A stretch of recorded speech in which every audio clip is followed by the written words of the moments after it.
नमस्कार दोस्तों मालती जोशी जी की कहानियों की श्रृंखला में आज मैं प्रस्तुत करने जा रही हूँ उनकी सुप्रसिद्ध कहानी ब्लू व्हेल गेम। वह आधे रास्ते में ही थी कि बारिश शुरू हो गई। रास्ते में कहीं कोई छाया भी नहीं थी कि आसरा ले लेती। भीगे कपड़ों में चलना मुश्किल हो रहा था। उसे अपनी फिक्र नहीं थी, किताब की थी। खराब हो गई तो दूसरी लेना कठिन हो जाएगा। इतनी मिन्नतें करनी पड़ेंगी कि हद नहीं। कॉपियां भीग गईं तो सारे नोट्स फिर से निकालने पड़ेंगे। वह चुपचाप सड़क के किनारे खड़ी होकर वर्षा के थमने की प्रतीक्षा करने लगी। तभी एक स्कूटर उसके पास आकर रुका। वह तो एकदम डर गई। तभी उस व्यक्ति ने हेलमेट थोड़ा ऊपर उठाकर पूछा, मोहित की बहन हो ना? उसने सिर हिला दिया। आओ मैं घर तक छोड़ देता हूं, मैं भी वहीं पास में ही रहता हूं।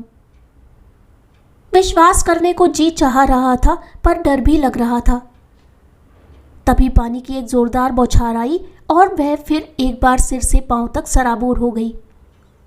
फिर उसने विचार नहीं किया, चुपचाप पीछे जाकर बैठ गई। घर के सामने उतारकर वह चला गया। धन्यवाद करने का भी अवसर नहीं मिला। मां शायद खिड़की से देख रही थी। घर में घुसते ही कोर्ट मार्शल शुरू हो गया। किसके साथ आई हो? भैया के कोई दोस्त हैं। क्या नाम है? नाम तो नहीं पूछ पाई। नाम पता जाने बिना महारानी स्कूटर पर सवार हो गई। कहीं और ले जाता तो?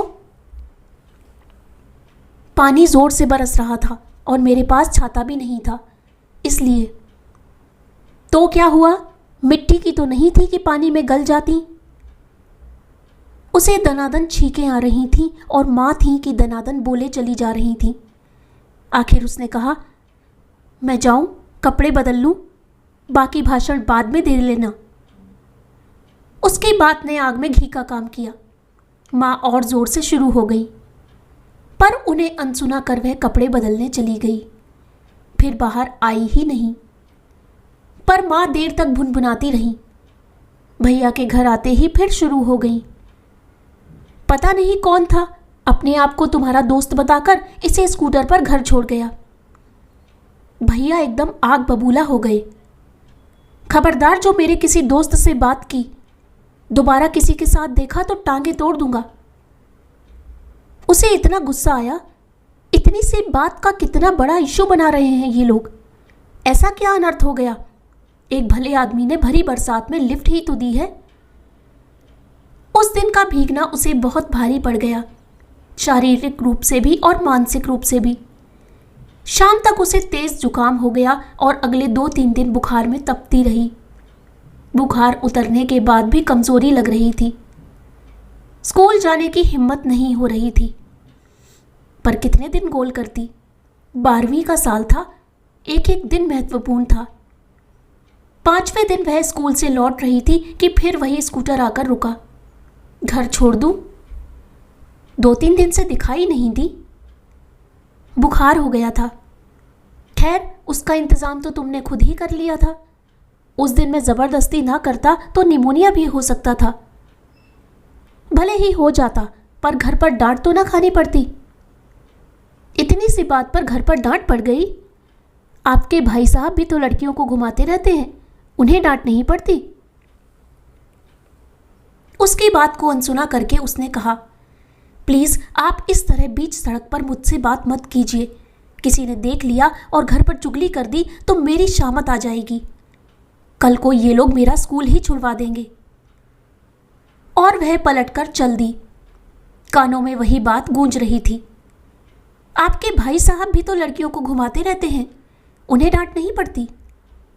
आज वह घर जाकर मां से यह बात जरूर कहेगी। हालांकि उसका कोई फायदा नहीं होगा। मां भैया के खिलाफ एक शब्द भी नहीं सुन सकती, उल्टे उसे ही डांट पड़ेगी। अब तो उसकी बराबरी करेगी। जाने दो, यह बात किसी से नहीं कहनी है, नहीं तो वही पूछताछ शुरू हो जाएगी। तुझे कैसे पता? तुझे किसने बताया? क्या वह फिर मिला था?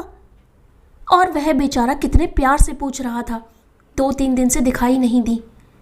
मतलब उसकी अनुपस्थिति को किसी ने तो नोटिस किया था। वह पुलक से भर उठी। अगले दिन वह सुबह ही मिल गया। घर पर ना सही स्कूल छोड़ सकता हूं। ना बाबा, वहां तो 1000 आंखें हैं देखने वाली, कोई ना कोई घर पर बता ही देगा। बाप रे, इतनी पहरेदारी। खैर ठीक भी है, सुंदर लड़कियों के माँ बाप को चौकस रहना ही पड़ता है। सुंदर कौन? मैं? और वह हंस दी, एक कसैली सी हंसी। क्यों? पता है, माँ से सब लोग कहते हैं आम के पेड़ में यह जामुन कैसे फल गया। बेवकूफ़ है वे लोग, उन्होंने कभी जामुन की मिठास चखी ही नहीं। मतलब सुंदरता का अर्थ सिर्फ गोरा रंग ही नहीं होता। दरअसल सुंदरता किसी के चेहरे में नहीं होती, देखने वाले की आंखों में होती है। अनायास ही उसने आंख उठाकर उसकी ओर देखा और तुरंत ही नजरें झुका ली। एक अनिर्वचनीय सुख से वह नहा उठी थी। उसे लगा थोड़ी देर वहां खड़ी रहती तो पता नहीं क्या कर बैठेगी। उसके वे शब्द, उसकी वे आंखें उसके दिलो दिमाग पर छा गई थीं। अपने दबे हुए रंग को लेकर वह हमेशा ही एक तरह के हीन बोध से ग्रस्त रही है। आज पहली बार एहसास हुआ कि वह भी कुछ है, उसका अस्तित्व इतना नगण्य नहीं है। मंगलवार को मंदिर जाने का उसका नियम है। उस दिन दर्शन करके सीढ़ियां उतर रही थी कि सामना हो गया। यहां कैसे? उसने पूछा और खुद ही झेप गई। मैं भी कैसी बेवकूफ़ हूं, मंदिर में कोई क्यों आएगा? दर्शनों के लिए ही तो। हाँ, मैं भी दर्शनों के लिए ही आया हूं, पर भगवान के नहीं, भक्त के दर्शन के लिए आया हूं। उसने चौंक कर देखा, वे आंखें शरारत से चमक रही थीं। आइसक्रीम खाओगी? वह चुप रही।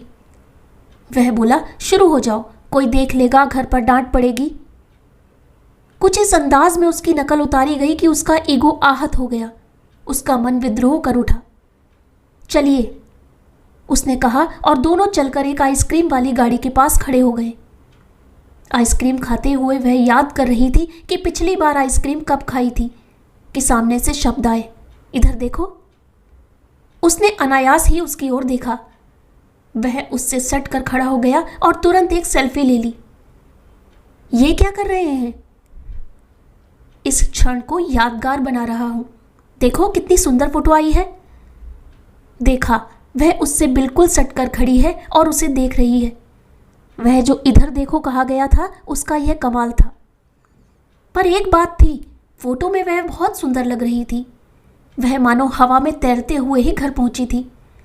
मन एक सुखद एहसास से भर गया था। इतना सुख, इतनी खुशी उसे जीवन में पहली बार मिल रही थी। बीच में 2-4 दिन ऐसे ही निकल गए, मुलाकात नहीं हुई। उसे यह जानकर आश्चर्य हुआ कि वह मन ही मन प्रतीक्षा करती रही है। उसे अपने आप पर गुस्सा भी आया और शर्म भी। हेलो।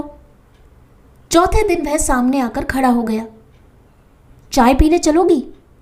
ना बाबा, कोई देख लेगा, घर पर डांट पड़ेगी। नहीं, वह बात नहीं है, पर देर हो जाती है तो माँ चिंता करने लगती है। उस दिन की फोटो देखी थी ना, कितनी सुंदर आई है। सोच रहा हूं फेसबुक पर डाल दूं, देखना इतने लाइक्स मिलेंगे। प्लीज, उसने एकदम हाथ ही जोड़ लिए। ऐसा गजब ना करना, मेरा स्कूल जाना बंद हो जाएगा, घर में कैद हो जाऊंगी। ओके, चलो तुम्हारे मोबाइल पर डाल देते हैं। अव्वल तो मेरे पास मोबाइल ही नहीं है, होता भी तो मैं यह फोटो डालने की हिम्मत नहीं कर पाती। तुम्हारे पास मोबाइल नहीं है? क्या बात करती हो, आजकल तो 4वीं-5वीं के बच्चे भी मोबाइल रखते हैं। भैया के पास तो है, पर पापा लड़कियों को मोबाइल देने के पक्ष में नहीं है। क्यों? मोबाइल क्या सिर्फ बॉयफ्रेंड को फ़ोन करने के लिए होते हैं? उसके और भी उपयोग हैं। कहीं अटक जाओ तो घर वालों को बता सकती हो, कहीं भटक जाओ तो पुलिस की मदद ले सकती हो। हमारे घर वाले इस बात को समझते नहीं है ना। तो फ्रेंड, चलो आओ चाय पीते हैं, माइंड फ्रेश हो जाएगा। उसने इनकार नहीं किया। वह सामने वाले को नाराज करना नहीं चाहती थी। चाय पीते समय भी उसे इस बात की फिक्र नहीं थी कि कोई देख लेगा। फेसबुक का डर उसे खाए जा रहा था। मैं आपसे फिर रिक्वेस्ट करती हूँ, वह तस्वीर फेसबुक पर मत डालिएगा। नहीं तो गजब हो जाएगा। तुम्हारा स्कूल छूट जाएगा, यही ना? मेरा जो होगा सो होगा, पर भैया आपको भी नहीं छोड़ेंगे, बहुत खूंखार हैं। तो मैंने क्या चूड़ियां पहन रखी हैं? ईंट का जवाब पत्थर से देना जानता हूं। अपने भाई से कहना मुझसे पंगा ना ले। अगर लड़ने भिड़ने मेरे दरवाजे आया तो जिंदा वापस नहीं जाएगा। सर से पांव तक कांप उठी वह। चेहरे पर हवाइयां उड़ने लगी। लाख दुर्दांत सही, वह उसका इकलौता भाई है। उसे कुछ हो गया तो अपने आप को वह कभी माफ नहीं कर सकेगी। अगर जिंदा रही तो पहले भैया उससे ही निपटेंगे। रात भर वह बड़ी बेचैन रही। कल तक जो एहसास बड़ा लुभावना और रोमांचक लग रहा था, आज एकाएक डरावना लगने लगा। उसे लगा परिवार की लक्ष्मण रेखा लांघ कर उसने अच्छा नहीं किया। माँ डांटती हैं, भैया धमकाते हैं, तो उसके पीछे कोई कारण तो होगा। उन्होंने मुझसे ज़्यादा दुनिया देखी है। वह बिना वजह जोश में आ गई थी। जिस व्यक्ति का नाम भी नहीं जानती उसके साथ आइसक्रीम खाने चली गई, चाय पीने चली गई, और तो और उसके साथ सेल्फी भी। अब डर लग रहा है, उसने सचमुच फेसबुक पर डाल दी तो वह कहीं की नहीं रहेगी। पापा का तो हार्ट फेल ही हो जाएगा, और भैया पर क्या गुजरेगी, इसकी कल्पना से उसकी रूह कांप उठी। अपने मन की बात किसी से कह पाती तो शायद कुछ राहत मिलती, कोई राह भी मिलती, पर कहे तो किससे कहे? सहेलियों से कहना मतलब अपना मखौल उड़ाना है। एक से दूसरी तक होते हुए बात सारे स्कूल में फैल जाएगी, और उसका अंतिम रूप पता नहीं क्या होगा। छोटी बहन बगल में सो रही थी, पर उससे कहने का सवाल ही नहीं उठता। पूरी लाउड स्पीकर है। अभी आधी रात को ही माँ को जगाकर सारी रामायण सुना देगी। घर में कोहराम मच जाएगा। अच्छा है कि उसका स्कूल दूसरा है और वह बस से जाती है, नहीं तो अब तक घर वालों को सारी कहानी पता चल गई होती। शायद वह अच्छा ही होता। तबीयत का बहाना बनाकर वह 2 दिन स्कूल नहीं गई। तीसरे दिन उसने रास्ता बदल दिया और टाइम भी। माँ से कह दिया शाम को एक्स्ट्रा क्लासेस हैं। उस बहाने आज एक सहेली के घर, कल दूसरी सहेली के घर देर तक रुकी रही। पर ऐसा कब तक चलता? एक दिन सामना हो ही गया। वह अनदेखा कर चली जा रही थी कि वह सामने आकर खड़ा हो गया। हमसे मुंह छिपा रही हो, नजरें चुरा रही हो, ये लुका छिपी किस लिए भाई? सॉरी, मैंने आपको देखा नहीं। तो अब देख लो, नज़र उठाकर देख लो, जी भर के देख लो। उसकी नज़र उठी तो वह डर गई। कहीं उसने फिर फोटो ले ली तो?